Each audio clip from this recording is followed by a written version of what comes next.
Honey bee का इस्तेमाल करते हैं for obtaining honey. Yes, lac insect हो गया फॉर गेटिंग लैक, फिशरीज का हो गया for getting fish, prawns and all.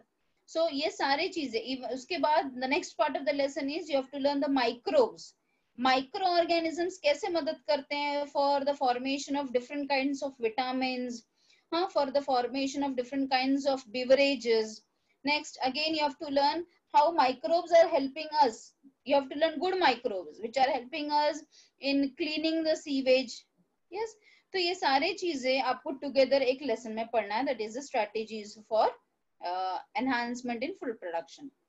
Now as I've told you, ये जो lesson है वो 3 part में divided है.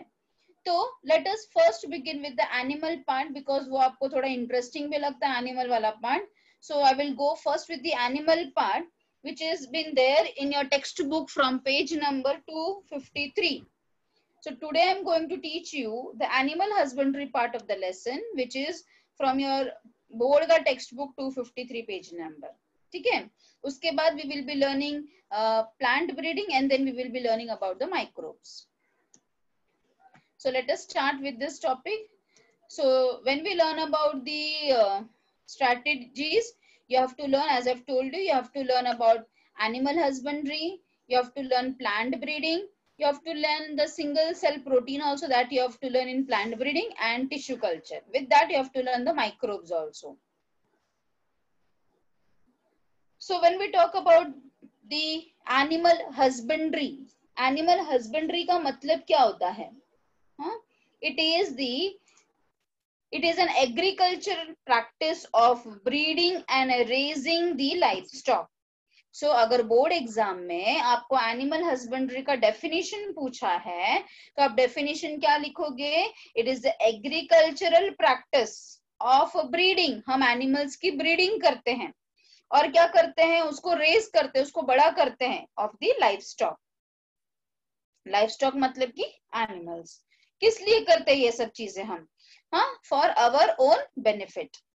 अच्छा, ये इसके अंदर it is just not a skill of a farmers. सिर्फ फार्मर्स का ही इसके अंदर करामात नहीं है, but it is also involving science also. So we are using different types of scientific techniques and different types of breeding methods for raising this animal husbandry. तो totally अगर हम एनिमल हस्बेंड्री की बात करेंगे तो animal husbandry is nothing but it is dealing with the care, as I've told you the definition just now. It is an agricultural practice of breeding and raising the livestock by applying the scientific principles. Yes, तो ये सारी चीजें आप जो देख सकते हो screen में वो सब एनिमल हस्बेंड्री में आता है. Raising of cows, caring of cows, buffaloes, हाँ, पिग्स हो गया, देन गोट हो गया, रैबिट हो गया, देन इमू, ऑस्ट्रिच. यस, ये सारे चीजें जो है ये सारे के सारे किस में आते हैं? एनिमल हस्बेंड्री में आते हैं. अच्छा, animal husbandry deals with what things? So it deals with caring and breeding of useful livestock, जैसे कि बफेलोज हो गया, काऊ हो गया, पिग्स हो गए, हॉर्स हो गए, कैटल्स हो गए, ship, camels, goat, bees, silkworm etcetera. Poultry farming and fisheries also are the part of the animal husbandry. अच्छा, 70% of world livestock is in India as well as in China. Contribution to the world farm produce it only 25%. That is, the productivity is very low. Is that very clear? Now let us move on to the next part, that is Hello, how ma'am. to management. हाँ बेटा बोलो. हाँ ma'am, 75% live stock है और 25% क्यों produce होता है? सिर्फ 25% ऑफ वर्ल्ड फार्म प्रोड्यूस है बेटा, वर्ल्ड फार्म.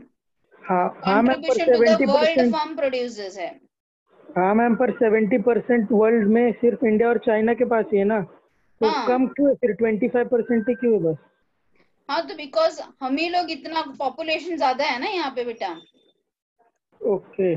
इंडिया और चाइना का पॉपुलेशन भी तो ज्यादा है ना बेटा, तो इतने सारे पॉपुलेशन को भी तो फीड करना है. ठीक है, okay ma'am.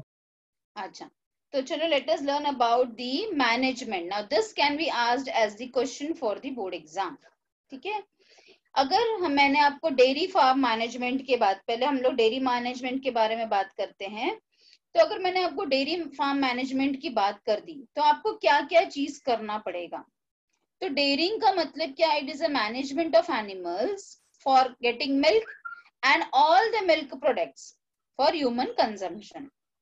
Milk yield is primarily किसके ऊपर डिपेंड करता है, वो quality of breed in the farm, है ना। अभी आपने देखा होगा कि कोई भी काऊ को कोई तबेले वगैरह में नहीं रखता है जो ज्यादा अच्छी क्वालिटी की ब्रीड होती है।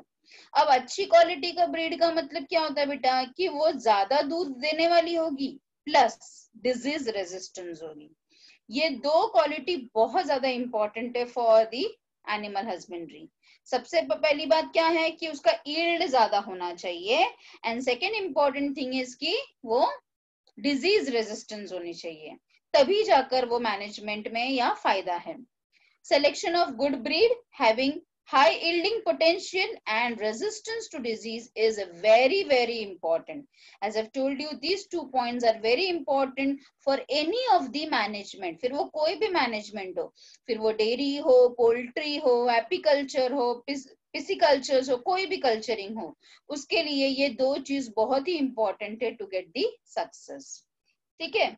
Now let us see about the things in detail. For yield potential, क्या क्या करना है हमें। yield potential means उसका ज्यादा मिल्क मिल सके, अगर हम डेयरी की बात करेंगे तो हमें ज्यादा मिल्क मिल सके, उसके लिए हमें क्या क्या करना चाहिए।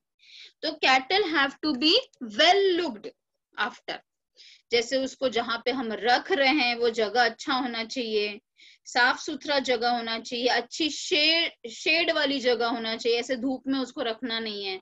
तो हाउसिंग वेल में क्या क्या आ जाता है जो आपके टेक्स्ट बुक में दिया गया है, तो उसमें आता है प्रॉपर शेड, ठीक है, क्लीनलीनेस, ये हम बाद में देखेंगे।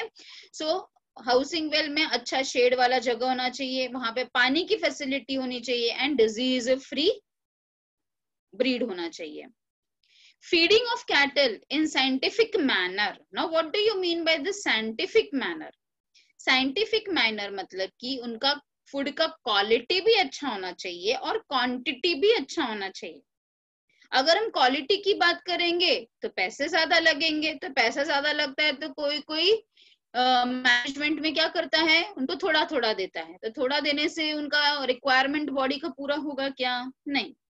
सो इन साइंटिफिक मैनर मीन्स जितना वो काऊ का बॉडी वेट है उतना उसको क्वांटिटी में फूड जाना चाहिए, and quality also matters a lot. अच्छा, अगर मैं क्वालिटी की बात करूंगी बेटा, तो क्वालिटी के अंदर आपके टेक्स्ट बुक में on page number 254 second paragraph में दिया गया है, 254 सेकेंड पैराग्राफ में there is a word called as silage. Please note down करो सब लोग, there is a word given as silage. Silage का मतलब ही होता है फॉडर, पर ये कैसा फॉडर है, फॉडर का मतलब चारा। यस, ये कैसा फॉडर होता है, ऐसा फॉडर जिसके अंदर ढेर सारा लेग्यूम्स है, लेग्यूम्स का मतलब दाल, ठीक है, साथ में उसमें ग्रासेस है, मेज है, ज्वार है, with that it is supplemented with oil cakes, minerals, vitamins and salt। मतलब ऐसा जो फूड है, हाँ, जो पूरी तरह से मतलब फुल न्यूट्रिएंट है उसके अंदर, जिसके अंदर प्रोटीन भी है, हाँ, फाइबर भी है, कार्बोहाइड्रेट भी है, विटामिन्स भी है, मिनरल्स भी है, ऑयल भी है, ऐसा जो प्रॉपर फूड है with all the nutrient, that type of fodder is called as silage. See आपके टेक्स्ट बुक में वो हाईलाइटेड नहीं है, so it can be a question for board exam to give you as a 1 mark question और the MCQ question. So again I am repeating, so when we talk about the fodder, in your textbook, in your board ka textbook on 254 page number second paragraph में there is a word given as silage, ठीक है। silage का मतलब, I will show you the textbook also afterwards. So silage का मतलब है it is a fodder which is made from legumes, grasses, maize and jowar. With that it is supplemented with oil cakes, minerals, vitamins and salt, ठीक है। अच्छा, next चीज पे किस पे ध्यान देना है, क्लीनलीनेस एंड हाइजीन पे भी ध्यान देना है उनके। है ना, उनको रोज नहलाना है, और फिर जो भी गोबर है, जो भी वेस्ट प्रोडक्ट है, उसको वहां पे क्लीनलीनेस रखना है, बिकॉज अगर क्लीनलीनेस नहीं आएगा तो फ्लाइज आएंगे, और फ्लाइज से बहुत सारे डिजीजेस हो सकते हैं एनिमल को। हाइजीन मेंटेन करना है, both of cattle as well as the handlers, है ना। हाइजीन जो काऊ या बफेलो उसका तो रखना ही है, प्लस जो उसको हैंडल कर रहा है उसका भी हाइजीन रखना बहुत जरूरी है। कब कब जरूरी है हैंडलर का? जब वो मिल्किंग कर रहा है या फिर storage and transport of milk कर रहा है, उस वक्त उसका हाइजीनिक कंडीशन अच्छा होना चाहिए। So when we talk about how to ensure these measures, so regular inspection, अभी हमें कैसे पता चलेगा कि हमारा एनिमल अच्छी तरह से है कि नहीं? तो हमें रेगुलर इंस्पेक्शन करवाना है। किससे करवाओगे inspection? No doubt it should be with a veterinary doctor. Veterinary doctor means जो एनिमल के डॉक्टर्स होते हैं उसे हम वेटेनरी डॉक्टर बोलते हैं। So regular visit of veterinary doctor will help us to know whether that particular cattle is suffering from some of the disease or not. ठीक है। Next important thing is vaccination also. Yes, animals को भी vaccination दिया जाता है। So proper vaccination is also one of the good measure to keep a inspection on them. So regular inspection with proper record keeping, it also helps to identify and rectify the problems. If some cattle is not behaving properly, so we can rectify the problem, yes, by giving treatment to the animal in the form of medicines. Okay, so regular visit of the veterinary doctor is also mandatory. Mandatory means compulsory. See, 4-5 years back now there was a question asked in the board exam कि why veterinary doctor is mandatory, ठीक है, in dairy farms. So the answer should be why it is mandatory: to identify the problem and rectify the problems of the cattle. Veterinary doctor is mandatory. ठीक है. So I hope this much part is very much clear to all of you. इतना सबको समझ में आ गया है. We have learned, first of all, we have learned about the dairy industry और dairy farm management. Dairy farm management का सी आपको बोर्ड एग्जाम में या कभी भी आपको एक क्वेश्चन पूछा गया है तो आपको आपके आंसर्स 4 पार्ट में डिवाइड करने हैं. सबसे पहला आप डेफिनेशन लिखोगे, यस, फिर उसके बारे में उसका मैनेजमेंट लिखोगे जो कि बहुत इंपॉर्टेंट है. पहले डेफिनेशन लिखा आपने, फिर मैनेजमेंट लिखा आपने, फिर उससे आने वाले प्रोडक्ट्स के नाम लिखोगे आप, और वेरी वेरी इंपॉर्टेंट जो अभी मेरे स्लाइड में नहीं है, जो आपके टेक्स्ट बुक में है, वो है ब्रीड्स के नाम. वो मैं अभी आपके साथ टेक्स्ट बुक शेयर करके बताती हूँ आपको वापस. तो मैं वापस रिपीट कर रही हूँ. Your answer should be divided into 4 groups. First of all, definition ki what is dairy farm management. Then you have to explain about how to do the management. ठीक है. And then third, you have to write down what are the products or the byproducts. And the fourth is you have to write down the names of the breed which has been given in your textbook. ठीक है. So let us go in this particular manner itself. So अगर हम इसकी बात करेंगे, definition की बात करेंगे, तो डेफिनेशन क्या होगा डेयरी इंडस्ट्री का? It is production. Please note down कर लो बेटा. It is production, processing and distribution of milk and milk products. ठीक है, ये डेफिनेशन लिखा आपने. क्या बताया मैंने डेयरी फार्म मैनेजमेंट का डेफिनेशन? क्या बताया? It is production, dairy industry is production, processing and distribution of milk and milk products. तो ये हो गया आपका डेफिनेशन. सेकेंड मैंने आपको क्या बताया? मैनेजमेंट. तो मैनेजमेंट में आप क्या क्या लिखोगे? फर्स्ट पॉइंट कैसे लिखोगे मैनेजमेंट में? Selection of a good breed. अब ये गुड ब्रीड कैसी होनी चाहिए? हाई यील्डिंग होनी चाहिए एंड डिजीज रेजिस्टेंस होनी चाहिए. ये फर्स्ट पॉइंट हो गया आपका. सेकेंड पॉइंट आप क्या लिखोगे? Second point you will be writing about there should be a proper facility or there should be a proper shade. ठीक है, with proper water facility. Third point आप क्या लिखोगे? Proper fodder in the form of silage. You can write on third point as proper fodder in the form of silage. Silage का मतलब अभी आपको मैंने explain किया. Then cleanliness and hygiene of both cattle and handlers. Then next क्या लिखोगे?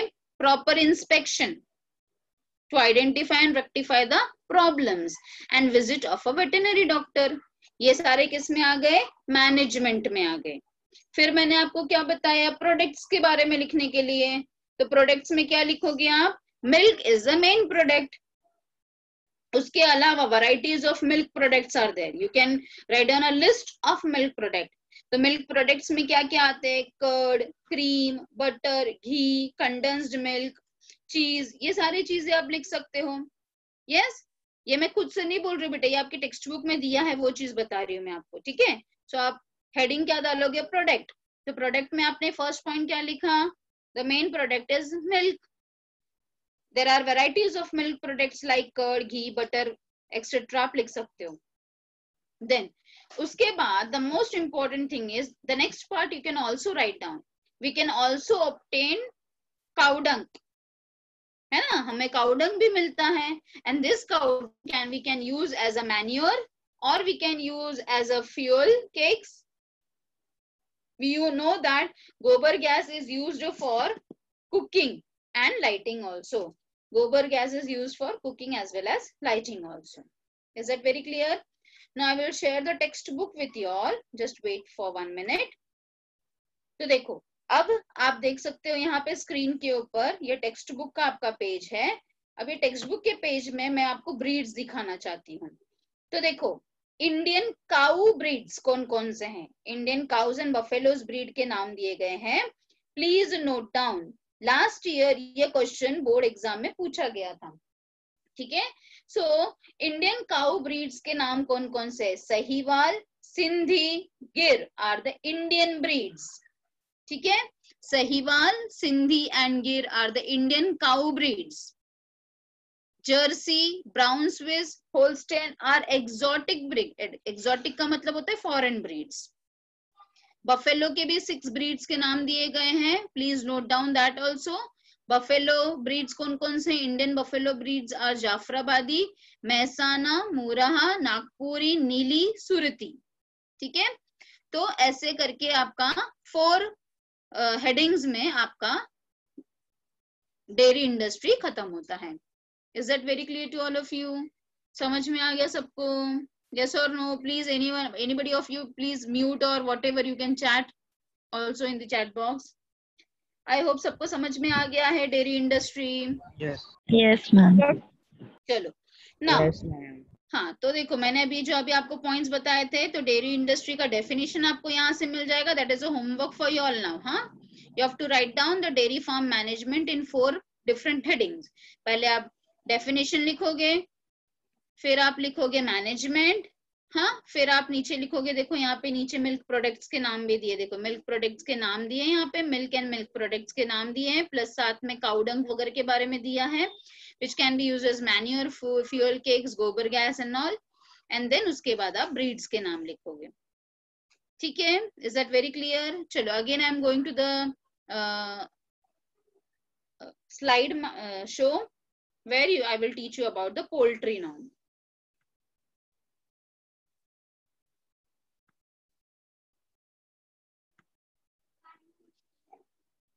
Now poultry का मतलब क्या होता है बेटा?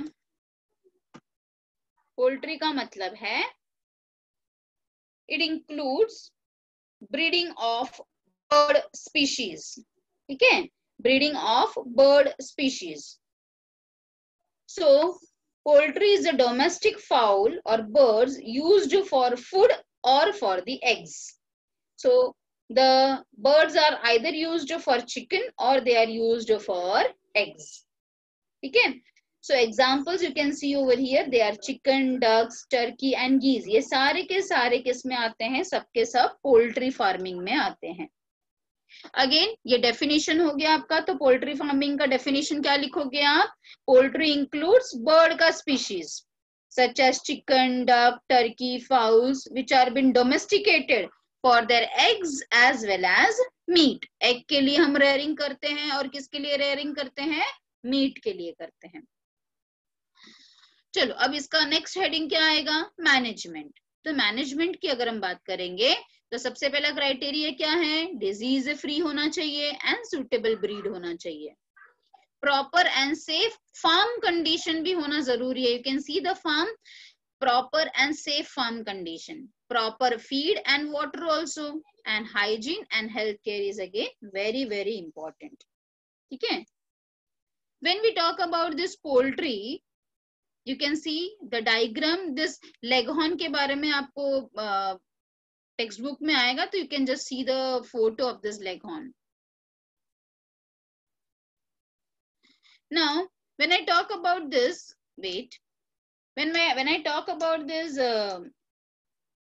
poultry मैनेजमेंट में आपके टेक्स्ट बुक में दो वर्ड दिए गए हैं, debeaking and culling. Debeaking and culling word दिए गए हैं।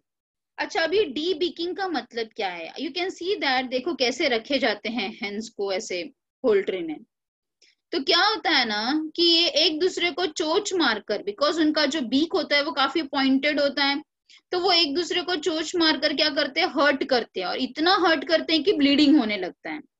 अब क्योंकि वो इतने गर्दी में रहते हैं, तो क्या होता है, ब्लीडिंग होने के वजह से, वुंड होने के वजह से इन्फेक्शन के चांसेस बढ़ जाते हैं।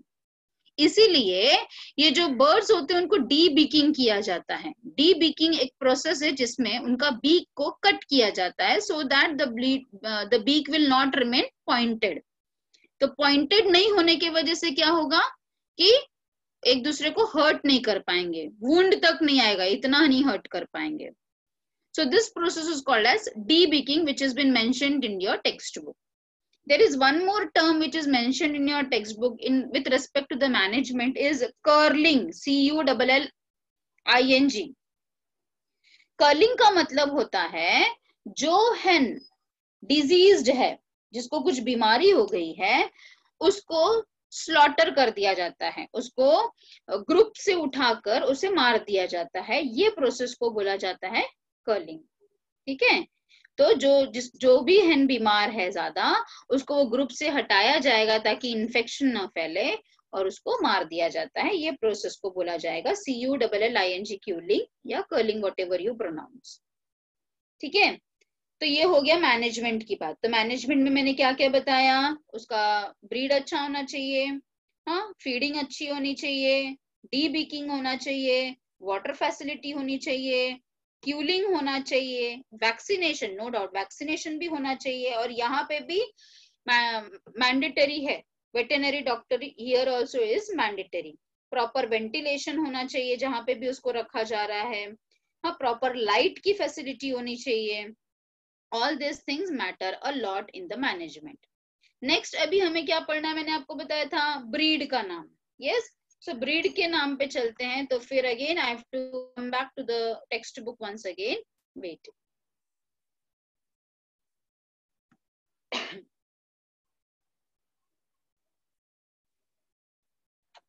तो देखो, see in the textbook here the names of breeds are been given. You can see the cursor now. On the basis, again this is a homework for y'all to write down the names. On the basis of their origin, different types of poultry breeds are there. American breed का नाम क्या है? American breed का नाम है Plymouth Rock, New Hampshire, Rhode Island Red. Asiatic breed का नाम क्या है? Brahma, Cohin, then Langshan. Mediterranean breed का नाम क्या है? Leghorn, Minorca. English breed का नाम क्या है? Australope. और Indian breed का नाम क्या है? Chittagong, Asil, Brahma and Kadaknath. Yes, so ये सारे breeds के नाम आपको जानना और पढ़ना बहुत बहुत important है. Don't neglect this part. Next, again which can be asked for a 1 mark question in the board exam is which is the best layer, मतलब एग के लिए हम कौन सा hen इस्तेमाल करते हैं। तो अभी जिसका फोटो मैंने आपको दिखाया था, that is a leghorn is the best layer. ठीक है, बेस्ट सी पोल्ट्री के अंदर दो कैटेगरीज होती हैं, एक होता है लेयर्स, दूसरा होता है ब्रॉयलर्स। लेयर्स मतलब जो उसको सिर्फ अंडे देने के लिए इस्तेमाल किया जाता है, तो उसको हम बोलते हैं लेयर्स। एंड ब्रॉयलर्स मतलब जिसको स्लॉटर करके मीट के लिए इस्तेमाल किया जाता है उसको बोला जाता है ब्रॉयलर्स। तो leghorn is the best layer for eggs. Layers है मतलब एग्स के लिए है। Whereas these many things जैसे कि प्लाईमाउथ रॉक हो गया, एसिल हो गया, ब्रह्मा हो गया, कड़कनाथ हो गया, they are the best broilers which are been used for meat. ठीक है, अच्छा ये दोनों भी आपका पढ़ के हो गया। इसके साथ साथ पोल्ट्री में एक बहुत बड़ा चीज है that is about the diseases. Again it is very very very important, please note down. Poultry diseases में से आपको 101% क्वेश्चन आ ही सकता है। What are that poultry diseases? Viral disease, bacterial disease, fungal disease, parasitic disease and protozoan disease. Viral disease का नाम कौन कौन सा है, कौन कौन से उनको वायरल डिजीजेस होते हैं? तो रानीखेत, ब्रोंकाइटिस, फ्लू, हाँ, ये सारी चीजें जो है वो वायरल इन्फेक्शन से उनको होते हैं। बैक्टीरिया से होने वाले टाइफॉइड, टीबी, हाँ, कॉलेरा, ये सब है। फंगल डिजीज से थ्रश, हाँ, फेवर्स। पैरासाइटिक मींस लाइस इन्फेक्शन, लाइस मतलब जुए, उनके जो पंख होते हैं, जो फेदर्स है उनके उसके अंदर भी व्हाइट व्हाइट कलर के जुए आते हैं, तो लाइस इन्फेक्शन। राउंड वन का infection, sickle worm infection. Caeca का मतलब क्या होता है? जो उनके डाइजेस्टिव पार्ट का जो एंड पार्ट है दैट इज सीकल पार्ट में infection with a worm infection. Protozoan का इन्फेक्शन। ठीक है, so these are the different types of infection to the poultry. So you can in poultry, अभी देखो 5 headings हो गए हैं पोल्ट्री के अंदर। पोल्ट्री के अंदर आपने पहले डेफिनेशन लिखा, डेफिनेशन लिखने के बाद आपने उसका ये वाले पैराग्राफ से आपने उसका मैनेजमेंट आपने लिखा। मैनेजमेंट लिखने के बाद आपने ब्रीड्स के नाम लिखे, और ब्रीड्स के नाम लिखने के बाद प्रोडक्ट तो आपने लिखा ही है। प्रोडक्ट क्या है उसका? Products are egg, layers, eggs from layers and meat from broilers, these are the products। फिर उसके बाद आपने क्या लिखा? और 5th heading में in case of poultry you have to mention about the different types of diseases also। Is that very clear to all of you? So these many are the diseases for the poultry। ठीक है, चलो poultry में भी किसी को कुछ doubt है? Please unmute yourself, please unmute yourself बेटा। एक जन कोई तो भी बोलो, is there anyone with doubt? See debeaking और क्यूलिंग मैंने आपको जो बताया था वो ये पैराग्राफ में लिखा हुआ है। एनीवन? Hello ma'am. हाँ बेटा बोलो। मैम अगर है ना उनके बीक को काटेंगे तो उनको दुखेगा नहीं क्या? आपके नेल्स को काटती हूँ तो आपको दुखता है? नहीं तो उनको भी नहीं दुखेगा? उनका सिर्फ पॉइंटेड पार्ट को काटा जाता है बेटा, पूरे बीक को नहीं काटा जाता है। ठीक है, only the tip is been cut. अच्छा, बहुत अच्छा डाउट था। और कोई? ये तो एनिमल क्या एनिमल लवर ने पूछा। और कोई डाउट जो टेक्सुअल डाउट है? See, there is a question, what is layer, what is broiler? So the poultry which has been breeded for eggs are called as layer, the poultry which has been breeded for meat are called as broilers। नाम भी दिया गया है आपको इसका। Leghorn is the best layer and these many 1, 2, 3, 4, 5 are the best broilers।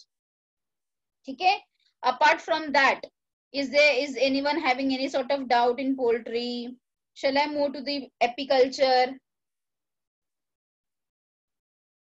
Yes, apiculture पढ़ाने के पहले I just wanted to teach you all this things, ये जो दिए गए हैं यहाँ पे। ठीक है, I wanted to teach you about inbreeding. Inbreeding का मतलब क्या है, आउट ब्रीडिंग का मतलब, आउट क्रॉसिंग, क्रॉस ब्रीडिंग, ये सब चीजें। ठीक है, जस्ट 1 मिनट है बेटा, चैट में किसी ने कुछ तो भी लिखा है, let me see what it is been. 1 minute, I am not able to see the chat.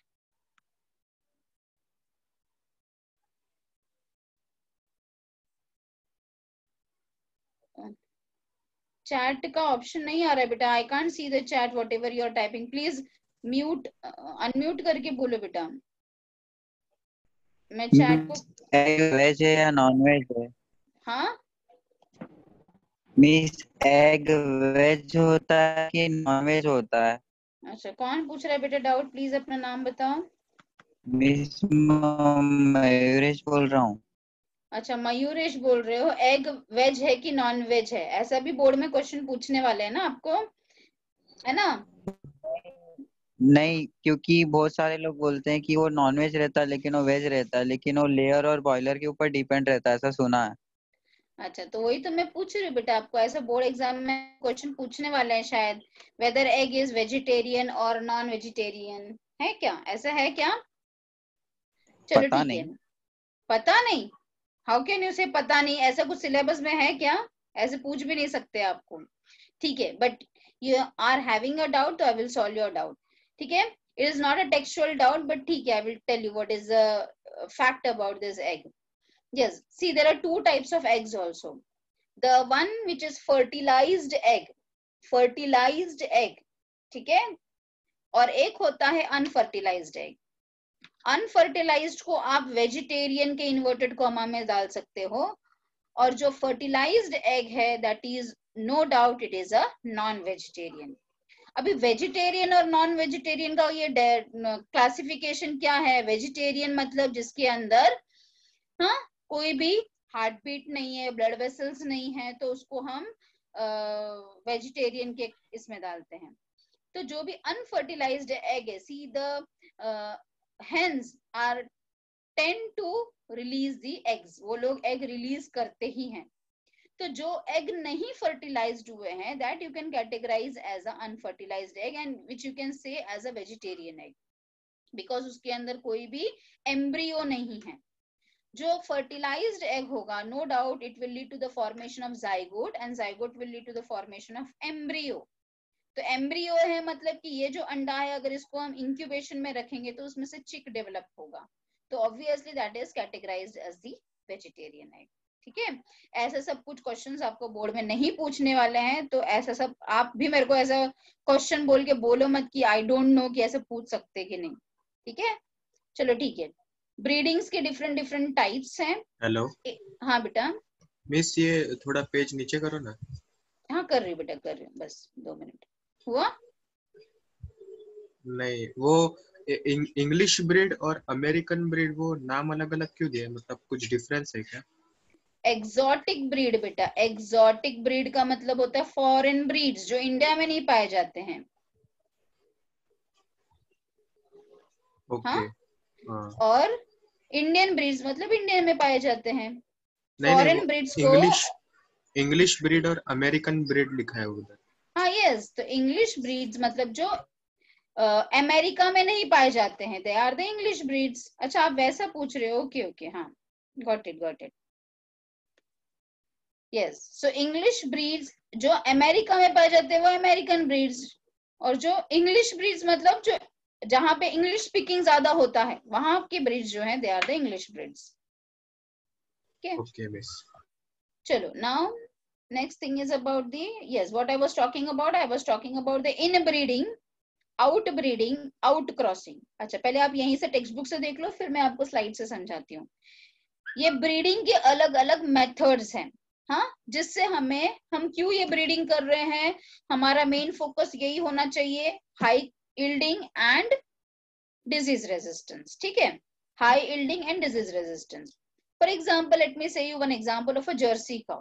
ठीक है, जर्सी काउ इज का स्पेशलिटी क्या है कि it can milk about 10 to 15 litres of milk in a day. ठीक है, तो ये जो उसकी क्वालिटी है, हाँ, हमें उसके अंदर कोई भी वेरिएशन नहीं लाना है या कोई मैनिपुलेशन नहीं लाना है. तो हम क्या करेंगे, उसके अंदर इन ब्रीडिंग कराएंगे. तो देखो डेफिनेशन देखो, आपको समझ जाएगा. इन ब्रीडिंग का मतलब है breeding of closely related individual. Breeding का मतलब क्या है? कॉप्यूलेशन, हाँ, रिप्रोडक्शन करवाना उनका. तो breeding of closely related individual for how many generation, 4 to 6 generation तक अगर हम उनका रिप्रोडक्शन कराते जा रहे हैं तो हमें क्या ऑब्टेन होगा? होमोजाइगोसिटी ऑब्टेन होगा, या फिर प्योर लाइन ऑब्टेन होगा. What is this homozygosity? मतलब ये जो ब्रीड है, जो जर्सी ब्रीड है, इसके अंदर हमें कोई वेरिएशन देखने को नहीं मिलेगा। ये जो इसकी ट्रू क्वालिटी है 15 लीटर्स ऑफ मिल्क देना, तो यही क्वालिटी जो है वो generation after generation pass on होगी। तो इसको हम क्या बोलेंगे? इन ब्रीडिंग, जिसके अंदर होमोजाइगोसिटी मेंटेन होता है या फिर प्योर लाइन मेंटेन होता है एनिमल का। ठीक है, now this type of breeding is helpful in annihilation of different harmful recessive genes. अगर कोई एनिमल के अंदर रेसेसिव जीन है, तो जब हम उसको जनरेशन आफ्टर जनरेशन ब्रीड कर रहे हैं, तो जो भी रेसेसिव हार्मफुल जीन्स है उसको हम हटा सकते हैं, एलिमिनेट कर सकते हैं, और सुपीरियर जीन्स को हम एक्यूमुलेट कर सकते हैं। Is that very clear? पर उसका डीमेरिट क्या है? It reduces the fertility and productivity, because अगर वही सेम जनरेशन आफ्टर जनरेशन अगर कोई वेरिएशंस नहीं है, तो नो डाउट फर्टिलिटी और प्रोडक्टिविटी पे उसका इफेक्ट आएगा, तो उसका डीमेरिट्स भी है। ठीक है, तो इन ब्रीडिंग का बेसिकली मतलब क्या है? Breeding of closely related individual for 4 to 6 generation. ठीक है, ये हो गया इन ब्रीडिंग। नेक्स्ट आता है आउट ब्रीडिंग। अब देखो, आउट ब्रीडिंग और क्रॉसिंग ऑलमोस्ट थोड़ा थोड़ा सेम है। आउट ब्रीडिंग का मतलब it is breeding of unrelated animals, जो एक दूसरे से रिलेटेड नहीं है। The animals may be of same breed but having no common ancestor. Please underline this part. They should not have a common ancestor. या तो unrelated animals होंगे, हाँ, या फिर अगर सेम ब्रीड के भी हैं, तो उनके जो एंसेस्टर्स है वो सेम नहीं होने चाहिए, एटलीस्ट फॉर 4 to 6 जनरेशन। तो हम आउट ब्रीडिंग बोल रहे, because they are not having common ancestors. So out breeding. पहले वाला क्या था? In breeding.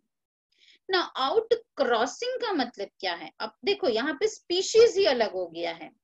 यहाँ पे सेम ब्रीड था but having no common ancestors. पर आउट क्रॉसिंग का मतलब क्या है?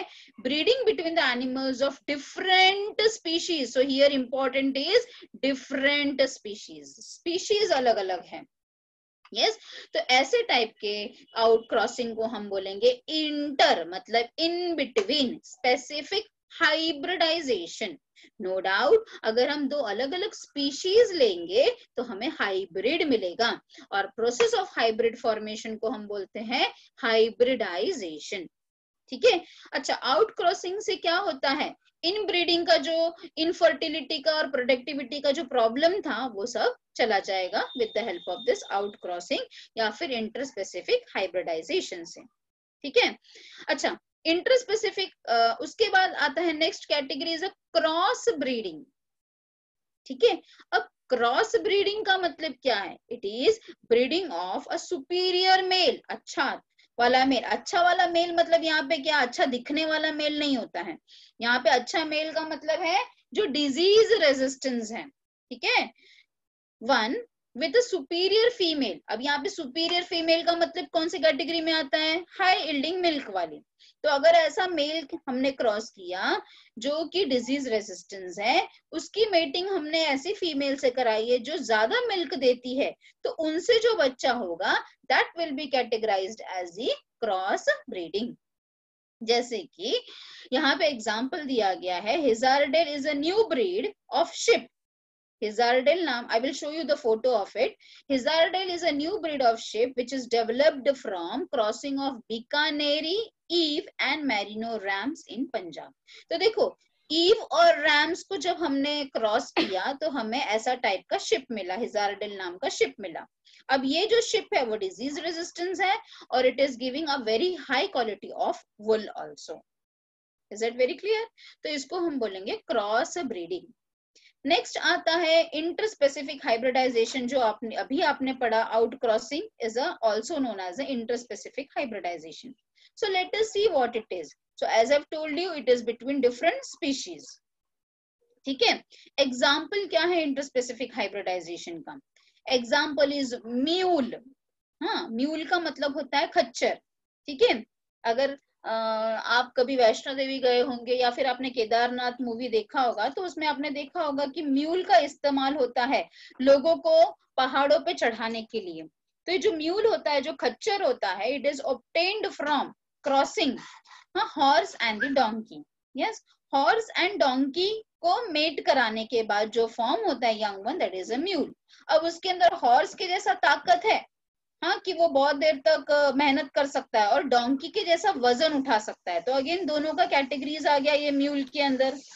तो ऐसे जो जगह है जहां पर बहुत ही ऊंचा है, तो वहां पे म्यूल पे बैठ के लोग चढ़ाई करते हैं। ठीक है, next is the artificial insemination. अभी आप मुझे बोलोगे कि मैडम हमने हॉर्स और डोंकी को कैसे मेट करवाया, तो हॉर्स एंड डोंकी को मेट करा नेचुरली तो पॉसिबल नहीं है, obviously it is not possible naturally. तो हमें आर्टिफिशियल इंसेमिनेशन टेक्निक से ये करना पड़ता है। अच्छा, ये आर्टिफिशियल इंसेमिनेशन का मतलब क्या होता है? आर्टिफिशियली नाम से ही पता चल रहा है, हम we are doing it artificially. What is this next word? Insemination. Insemination का मतलब होता है putting the semen inside. What is semen? Semen is nothing but sperm plus seminal accessory का एक्सेसरी ग्लैंड का secretion is called as semen. Semen क्या बताया मैंने? Sperm plus accessory gland का सिक्रीशन टुगेदर फॉर्म्स सीमेन। ठीक है, तो जब आर्टिफिशियली सीमेन को फीमेल एनिमल के अंदर इंट्रोड्यूस किया जाता है, तो that procedure is called as the artificial insemination technique. So semen from a selected male is been collected. अच्छा, अभी जरूरी नहीं है कि अभी वो जैसे अगर हम कैटल की बात करते हैं तो जरूरी नहीं है कि वो ऑक्स अवेलेबल ही हो। तो जैसे ह्यूमन बीइंग में स्पर्म बैंक होता है, वैसे कैटल्स में भी या एनिमल हस्बेंड्री में भी स्पर्म बैंक होता है। इसके अंदर सीमेन को फ्रीज क्या बोलते, प्रिजर्व करके रखा जाता है इन फ्रोजन स्टेट। एंड जब भी जरूरत लगेगी, और किसका सीमेन लिया जाता है? जो भी सुपीरियर क्वालिटी का मेल होता है उसका सीमेन कलेक्ट करके प्रिजर्व करके रखा जाता है in the sperm bank. Now whenever it is required, it is injected in the female genital tract and to overcome the problems of normal mating and convenience of transportations also. Is that very clear? So this technique is been carried out in the animal husbandry. Okay. Now there is one more thing which you have to learn and understand, that is the multiple ovulation embryo transfer. ठीक है, अच्छा, अब ये समझाने के लिए मुझे आपको थोड़ा बहुत पहले ये समझ लो कि हम ये करते क्यों हैं। मल्टीपल ओव्यूलेशन एम्ब्रियो ट्रांसफर हम इसलिए करते हैं कि हमें एक ही बार में जो हमारा डिजायर्ड ब्रीड है वो बहुत सारा हम प्रोड्यूस कर पाए, एक ही बार में हमें बहुत सारे ब्रीड्स मिल पाए। अब जैसे for example, again I will tell you the same example of a Jersey cow. ठीक है, अभी जैसे फॉर एग्जाम्पल मेरे पास एक जर्सी काउ है एंड आई वांट दैट कि अभी मुझे 9 मंथ वेट ना करना पड़े फॉर हर जेस्टेशन पीरियड। मुझे 9 मंथ्स जाएंगे और 9 मंथ के बाद फिर मुझे एक बेबी ऑब्टेन होगा। ठीक है, अब इतना टाइम मैं क्या करना चाहती हूँ, वो जेस्टेशन पीरियड 9 मंथ ही रहने दो, पर ये 9 मंथ में मैं एक के जगह पे 10-15 बच्चा करूंगी, तो I will have a more profit for that. आपको समझ में आया मैंने क्या बताया? जो भी एनिमल हम सेलेक्ट कर रहे हैं उसका जो भी जेस्टेशन पीरियड है, उसके जेस्टेशन पीरियड के बाद हम एक बच्चे के जगह पे 10-15 बच्चे ऑब्टेन कर रहे हैं। लेट अस से 10 बच्चे ऑब्टेन कर रहे हैं, तो 10 बच्चे एक फीमेल काऊ रख सकती है कि आपने इसमें यूट्रस में? It is highly impossible. तो इसके लिए ये MOET टेक्निक किया जाता है, that is multiple ovulation embryo transfer. अच्छा, अब हम करेंगे क्या? हाँ, जो भी हमारी डिजायर्ड काउ है, हाँ, उसे हम FSH का इंजेक्शन देंगे।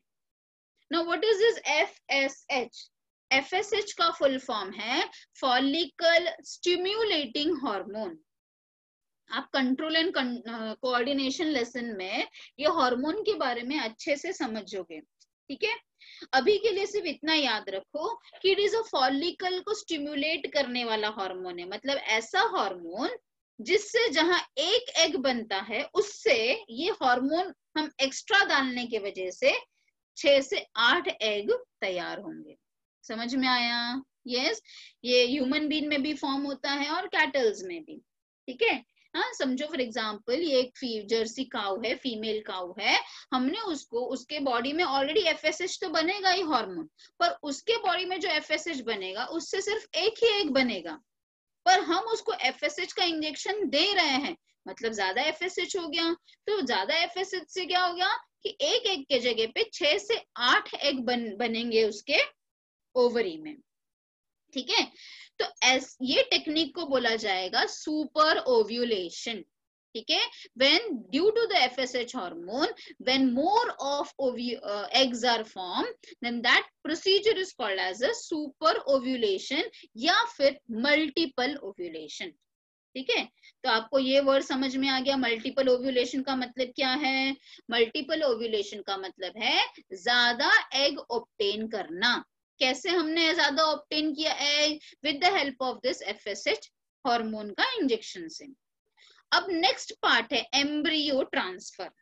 ठीक है, अब ये 6 से 8 एग तो बन गए, हाँ समझे, हमने इसका आर्टिफिशियल इंसेमिनेशन करवा दिया, 8 के 8 एग जाइगोट में बदल गए, पर क्या ये एक फीमेल 8 एग एक साथ यूट्रस में, 8 जाइगोट को एक साथ यूट्रस में रख पाएगी? No, it is highly impossible.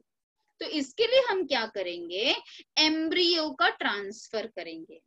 ठीक है, तो ये जो 8 एग्स है उसको हमने आर्टिफिशियल इंसेमिनेशन करवाया, मतलब कि 8 एग्स के 8 जाइगोट बन गए। अब ये जो 8 जाइगोट बने हैं, ये जब ब्लास्टोसिस्ट कंडीशन में आते हैं, zygote is a single cell divide होगा, रीडिवाइड होगा, 1 से 2 बनेगा, 2 से 4 बनेगा, 4 से 8 बनेगा, 8 से 32 सेल कंडीशन पे आएगा। तो 32 सेल कंडीशन को हम ब्लास्टोसिस्ट बोलते हैं। तो जब ये ब्लास्टोसिस्ट कंडीशन पे आएगा ना, तो हम ये फीमेल के यूट्रस से क्या करेंगे? ये 32 सेल वाला जो कंडीशन है वो ब्लास्टोसिस्ट को निकालेंगे और हम सरोगेट मदर ढूंढेंगे। सरोगेट मदर का मतलब क्या होता है? ऐसा कोई भी नॉर्मल काऊ, उसके लिए हमें कोई अच्छी वाली काऊ की जरूरत नहीं है, ऐसी काऊ जो 9 महीने तक उस एम्ब्रियो को पाल सके, ऐसे मदर को हम बोलेंगे सरोगेट मदर। तो these embryos or these blastocysts are been transferred to the surrogate mother। अब क्या होगा?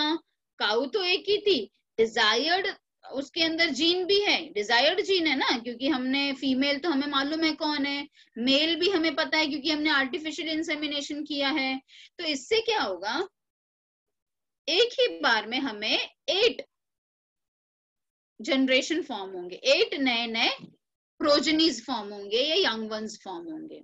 Is that very clear? So that technique is called as a multiple ovulation embryo transfer, and it is successfully done in cattle, sheep, rabbits, buffaloes, etc. ठीक है? Is that very clear to all of you? समझ में आ गया सबको? ठीक है? So I will show you my this thing PPT for you all to understand this inbreeding. Or wait, huh?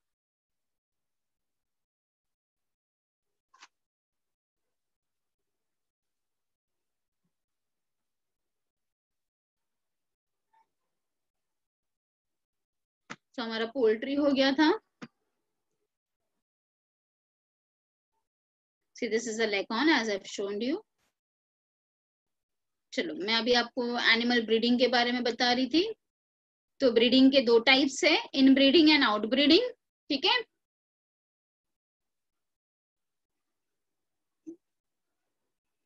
let us first discuss about the inbreeding, which we have already seen.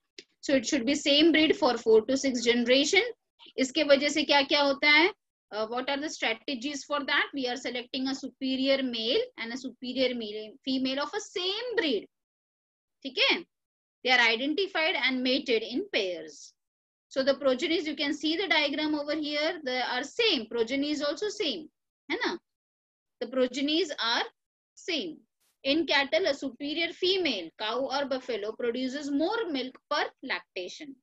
A male, a bull give rise to superior progeny. Chalo next, see, this is the Jersey cow. Advantages क्या है in breeding के? This has been given in your textbook also. Homozygosity, just now you have seen. Pure line varieties. It exposes harmful recessive genes and can be eliminated. And it increases the productivity of inbred population.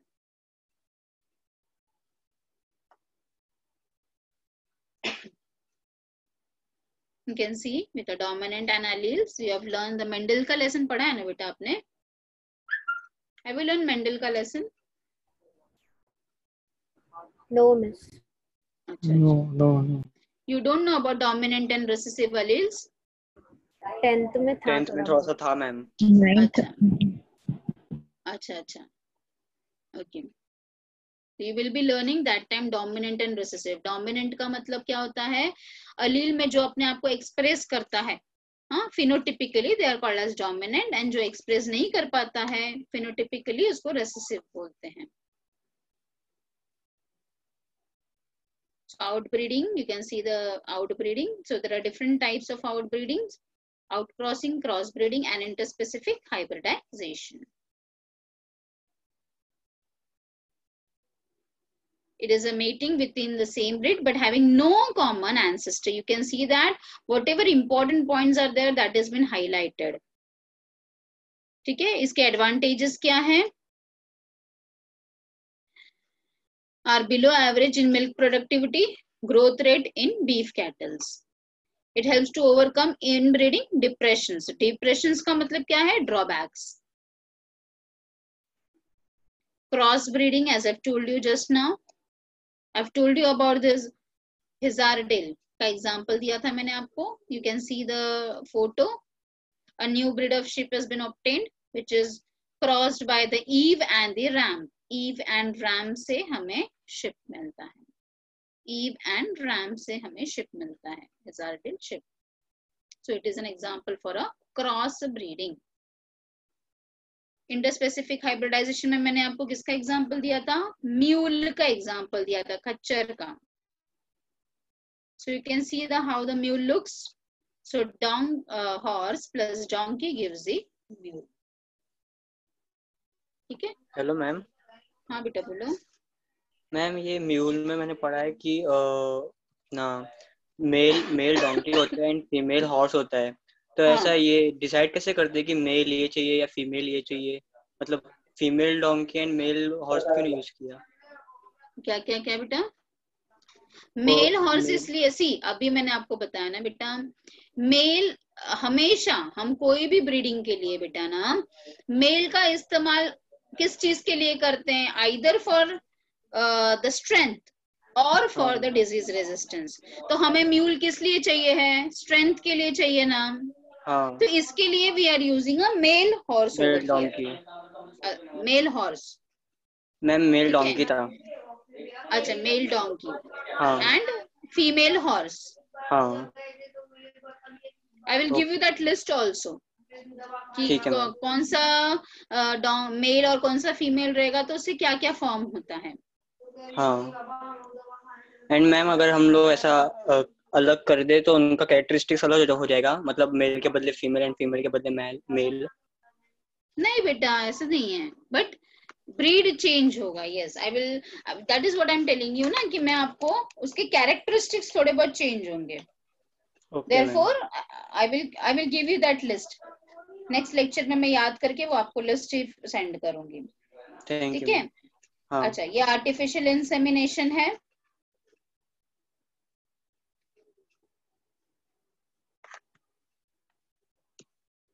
And this is multiple ovulation embryo transfer. Multiple ovulation, just have a look over here.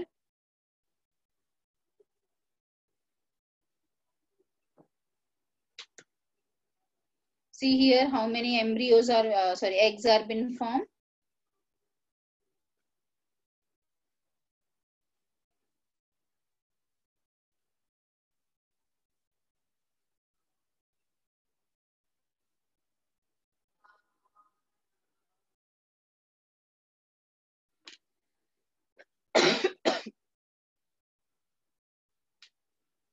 Yes.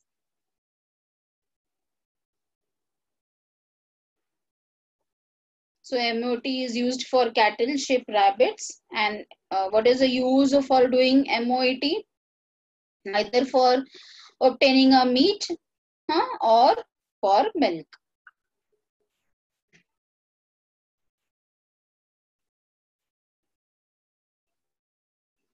Is that very clear to all of you? So just have a recap. Whatever we have learned today, apiculture I will teach you tomorrow. Okay? Whatever तब जब भी lecture होगा तभी explain कर दूंगी. Just have a look whatever we have learned today. Wait, I will share the textbook itself so that there should not be any doubt. Just a second, beta.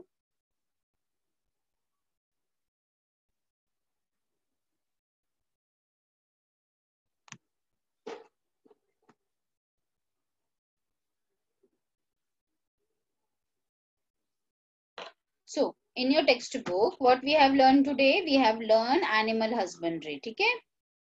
Wait. I've started from this part. Today, animal husbandry we have started. In that, we have learned animal breeding just now. So, breed ka definition you have to learn. Please homework note down kar lo beta. You have to write down the definition of a breed from your textbook. Then definition of inbreeding, please note down. Inbreeding, outbreeding, outcrossing with examples. जहाँ पे भी examples है. Cross breeding का example, interspecific का example, MOET का technique and where it is been used. ठीक है? Then we have learned about the dairy industry, dairy farm management. Dairy farm management में मैंने आपको 4 हेडिंग्स में डिवाइड करने को बताया. पहले आप उसका डेफिनेशन लिखोगे, फिर उसका मैनेजमेंट लिखोगे, फिर उसके बाद आप उसके इंडियन ब्रीड्स और एक्सोटिक ब्रीड्स लिखोगे, फिर उसके बाद आप उसके प्रोडक्ट्स मैनेजमेंट लिखा आपने, फिर उसके बाद उसके products. So milk products and cow dung is also been obtained. फिर और क्या पढ़ा हमने आज? पोल्ट्री पढ़ा. पोल्ट्री को भी आप ऐसे ही डिवाइड करोगे. You will be first learning first writing about the definition. उसके बाद आप मैनेजमेंट लिखोगे, उसके ब्रीड्स के नाम लिखोगे. यस, कौन सा बेस्ट लेयर है एंड कौन सा बेस्ट ब्रॉयलर है उसके भी नाम लिखोगे. देन डिजीजेस मैनेजमेंट में you have to write down point wise. ऐसे ही नहीं सिर्फ लिखना है, point wise you have to write down, and with that you are going to write down about the different types of diseases of the poultry. Is that very clear? ठीक है. So next lecture में we will deal with the apiculture. ठीक है. Is that very clear? अगर हो सके तो please पढ़ के रखो so that अगर आपको कुछ भी textbook का doubt है तो we can solve all that doubts. ठीक है. Please do the